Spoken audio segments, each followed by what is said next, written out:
Yes, and all over Africa, we are all sitting on a keg of gunpowder because the youth, and there's virtually no exception in Africa where the youth are not angry. They are unemployed, they are unempowered, and they see nothing other than hopelessness. All right. Dear Baba Olusegun Obasanjo, you are an elder statesman and a well-respected leader in not just Nigeria but the entire Africa. You are respected by so many persons. You are respected by so many people because of what you did while serving as the president of Nigeria. When you were the president, you were the first person to introduce the first mobile phone in Nigeria, which has today become a tool in the hands of the youth and the last hope of the common man. So many persons love you because of this intervention by you, Baba. That said, there is this proverb that says, when you have enormous respect for the king, that you cannot tell him the truth. You wear a basket on your face to tell him the truth. Baba, I'm gonna wear a basket on my face to tell you the truth right now. Before I delve into telling you what I want to tell you, I would love to tell a brief story. In 1960, when Nigeria was pushing for independence, Obafemi Awolowo was 37 years old. Akintola was 36 years old. Ahmadu Bello was 36 years old. Eneharo was 27 years old. Tafawa Balewa was 34 years old. Okoti Ebot was 27 years old. The only person who was 42 years old at the time was Zeke. Zeke was 42 at that time. So these were the young men who led the struggle for the Nigeria's independence following the death of Macaulay.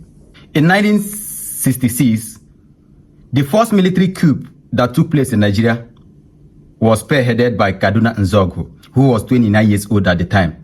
And that particular coup, I could remember, was countered by Murtala Mohammed, who was 28 years old at the time. Most of the military administrators in Nigeria at that time were very young. Buhari, as at then, was 24 years old when he was a military administrator. IBB, Ibrahim Babangida, was 33 years old at the time. Abacha was 23 years old at the time. Danjuma was 28 years old at the time. All these were military administrators that governed Nigeria during the military regime. Baba, at this time in question, you were 29 years old when you also became the military administrator in Nigeria. 29 years old, Baba. When you became the civilian president of Nigeria, you ended your second tenure in 2007, and around 2007, when you ended your second tenure, you were 70 years old. At this point in 2007, you began to push for a third-term agenda. You were pushing for the National Assembly to amend the law and give you a third-term presidency, which was halted and stopped by the then Senate President Adolfo Swabara. Adolfo Swabara recounted several times on national newspapers and national televisions that you tried to bribe him several times and he rejected your bribes. If he had accepted the bribes given to him at the time, you would have become a third-term president of Nigeria at 70 years old.